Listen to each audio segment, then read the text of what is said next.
নমস্কার বন্ধুরা, এই বাংলা শোতে আপনাদেরকে স্বাগত। বন্ধুরা, আমাদের দেশ ভারত এতদিন যুদ্ধাশ্রয়ের জন্য বিদেশের উপর, বিশেষ করে রাশিয়ার উপর নির্ভরশীল ছিল।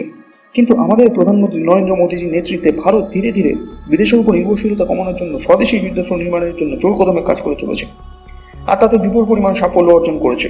আর অত্যাধুনিক প্রযুক্তির যুদ্ধাস্ত্রের সফল পরীক্ষা করে চলেছে। আর এরই মাঝে ভারত এমন একটি লং রেঞ্জের শক্তিশালী এয়ার ডিফেন্স সিস্টেমের পরীক্ষা করেছে, যেটিকে দেশি S-400 বলা চলে। কারণ ভারতের প্রজেক্ট কুষার আন্ডারে নির্মিত এই air defence system S-400 air defence সিস্টেমের চেয়ে অনেক বেশি শক্তিশালী। আর রাশিয়ান S-400 বিপুল পরিমাণ এক্সপেন্সিভ। একটি রাশিয়ান S-400 কিনতে ভারতকে খরচা করতে হয়েছে $1 বিলিয়ন, যা প্রায় 10,000 কোটি টাকা। আর এই 10,000 কোটি টাকায় মাত্র 500 কিলোমিটার এরিয়া সুরক্ষিত রাখা সম্ভব, কারণ একটি S-400 এর রেঞ্জ 500 কিলোমিটার। কিন্তু ভারত, পাকিস্তান এবং চীনের বর্ডার হাজার হাজার কিলোমিটার। ওই হাজার হাজার কিলোমিটার বর্ডার সুরক্ষিত করার জন্য প্রায় কয়েক ডজন S-400 এয়ার ডিফেন্স সিস্টেমের প্রয়োজন। শুধু S-400 কিনলেই চলবে না, S-400 এয়ার ডিফেন্স সিস্টেমে ব্যবহৃত ইন্টারসেপ্টর মিসাইলগুলি অত্যন্ত এক্সপেন্সিভ। অর্থাৎ এই এয়ার ডিফেন্স সিস্টেম অপারেট করার জন্য বিপুল পরিমাণ খরচা করতে হয়। একটি ইন্টারসেপ্টর মিসাইলের দাম প্রায় 10 থেকে 15 কোটি টাকা। অর্থাৎ শত্রুপক্ষের তরফ থেকে ছোড়া কোনো একটি এরিয়াল থ্রেটকে প্রতিহত করতে একটি ইন্টারসেপ্টর মিসাইল ফায়ার করতে 10 থেকে 15 কোটি টাকা খরচা হয়, যা বিপুল পরিমাণ ব্যয় সাপেক্ষ। তাছাড়া আজকাল যুদ্ধের ধরন ব্যাপকভাবে পাল্টে গেছে। এখনকার দিনে যুদ্ধ বাঁধলে ড্রোনের ব্যবহার এত বেড়ে গেছে যে এই ড্রোন যুদ্ধের মোড় ঘুরিয়ে দিতে পারে। যার সবচেয়ে বড় উদাহরণ হল রাশিয়া এবং ইউক্রেনের যুদ্ধ। এই যুদ্ধে রাশিয়ার মতো একটি বিপুল পরিমাণ মহাশক্তিধর দেশকে সামরিক শক্তির দিক থেকে অত্যন্ত তুচ্ছ একটি দেশ ইউক্রেন কিভাবে যুদ্ধে ফাঁসিয়ে রেখেছে বছর পর বছর ধরে, শুধুমাত্র ড্রোনের সাহায্যে। অর্থাৎ ইউক্রেন রাশিয়ার ভেতরে এত বিপুল সংখ্যক সস্তা ড্রোনের সাহায্যে অ্যাটাক করছে এবং সেই ড্রোনগুলিকে ধ্বংস করতে রাশিয়া বিলিয়ন বিলিয়ন ডলারের ইন্টারসেপ্টর মিসাইল খরচা করে ফেলছে। তাছাড়াও ড্রোনকে ইন্টারসেপ্টর মিসাইলের সাহায্যে ধ্বংস করাও ব্যাপক কঠিন কাজ, কারণ ড্রোনগুলি আকারে অনেক ছোট হয় এবং এগুলি মাটি থেকে অনেক কম উচ্চতা দিয়ে উড়ে যাওয়ার ফলে এগুলিকে এয়ার ডিফেন্স সিস্টেমের সাহায্যে ডিটেক্ট করা অত্যন্ত মুশকিল।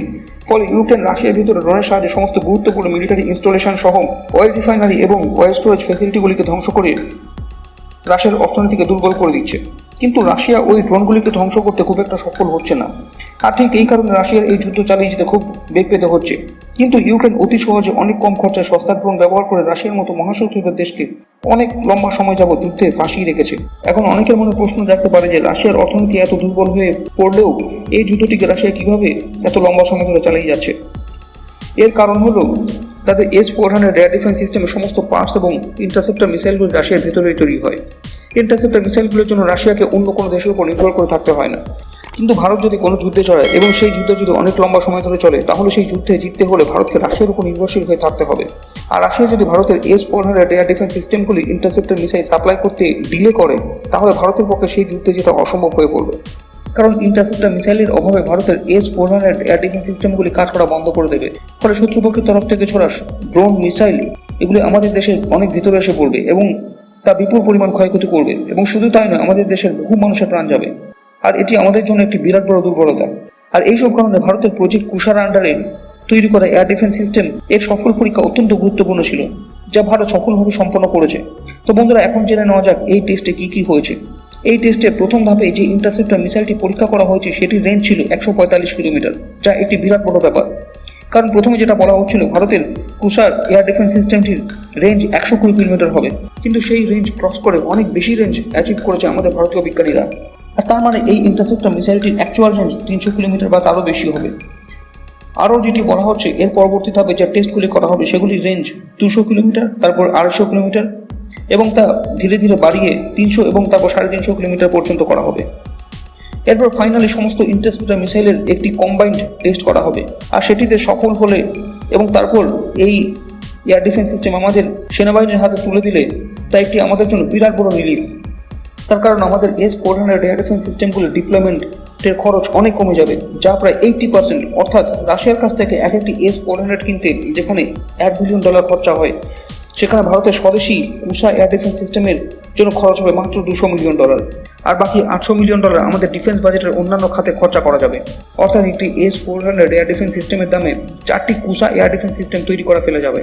এবং শুধু তাই নয়, S-400 এর একটি ইন্টারসেপ্টর মিসাইল কিনতে যেখানে 7 থেকে 15 কোটি টাকা খরচা হয়, সেখানে আমাদের স্বদেশী কুষা এয়ার ডিফেন্স সিস্টেমের ইন্টারসেপ্টর মিসাইল মোটামুটি 1 কোটি টাকা অথবা তার কাছাকাছি দামের মধ্যে বানিয়ে ফেলা যাবে।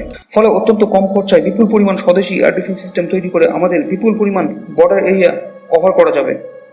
আর এতে যে বিপুল পরিমাণ অর্থ বেঁচে যাবে তা ডিফেন্স বাজেটের অন্যান্য খাতে খরচা করা যাবে, যেমন রিসার্চ অ্যান্ড ডেভেলপমেন্টের কাজে খরচা করা যাবে এবং অনেক নতুন নতুন অত্যাধুনিক প্রযুক্তির যুদ্ধাস্ত্র তৈরি করা সম্ভব হবে। সেই যুদ্ধাস্ত্র আমাদের দেশের যুদ্ধাস্ত্রের চাহিদা তো মেটাবেই, তার পাশাপাশি সারা পৃথিবীর বিভিন্ন দেশে এক্সপোর্ট করে বিপুল পরিমাণ অর্থ আমদানি হবে, যা আমাদের দেশের অর্থনীতিকে অনেক মজবুত করতে সাহায্য করবে। শুধু তাই নয়, যুদ্ধনীতির দিক থেকে দেখতে গেলে বিদেশ থেকে যেমন রাশিয়া অথবা ফ্রান্সের কাছ থেকে ফাইটার জেট কিনে তা দিয়ে শত্রুপক্ষের উপর অ্যাটাক করে যুদ্ধ চালানো গেলেও ডিফেন্সের ক্ষেত্রে অর্থাৎ শত্রুপক্ষের তরফ থেকে হাওয়াই হামলা আটকানোর জন্য বিদেশের উপর নির্ভর করে থাকাটা একেবারেই উচিত নয়, কারণ সেক্ষেত্রে যুদ্ধে জেতার চাবিকাঠি এক প্রকার শত্রুপক্ষের হাতে তুলে দেওয়া বলা চলে। যেমন আমরা দেখেছি রাশিয়া ইউক্রেনের যুদ্ধে ইউক্রেন যে যুদ্ধটি চালিয়ে যাচ্ছে রাশিয়ার মতো একটি মহাশক্তিধর দেশের বিরুদ্ধে সম্পূর্ণভাবে ইউরোপিয়ান দেশগুলি থেকে আমদানি করা যুদ্ধাস্ত্রের সাহায্যে। আর যখনই যুদ্ধাস্ত্র শেষ হয়ে যায় তখন ইউক্রেনকে রাশিয়ার হাতে ব্যাপকভাবে মার খেতে হচ্ছে। যেমন রিসেন্টলি আমেরিকার দেওয়া প্যাট্রিয়ট এয়ার ডিফেন্স সিস্টেমগুলি শর্ট পড়ে যাওয়াতে রাশিয়া ব্যাপকভাবে ইউক্রেনের ভিতরে যেখানে সেখানে যথেচ্ছভাবে হামলা চালাচ্ছে আর ইউক্রেনকে তা সহ্য করতে হচ্ছে। আর এই পরিস্থিতি থেকে ভারত শিক্ষা নিয়ে স্বদেশি এয়ার ডিফেন্স সিস্টেম তৈরির উপর জোর দিয়েছে এবং তাতে সফলও হয়েছে। আর খুব তাড়াতাড়ি ভারতের ডিফেন্সের ক্ষেত্রে সম্পূর্ণভাবে স্বনির্ভরশীল হয়ে পড়বে বলে আশা করা যায়। তো বন্ধুরা, এই বিষয়ে আপনাদের কি মতামত তা কমেন্ট করে জানান এবং ভিডিওটি ভালো লাগলে লাইক করে চ্যানেলটিকে সাবস্ক্রাইব করুন। ধন্যবাদ।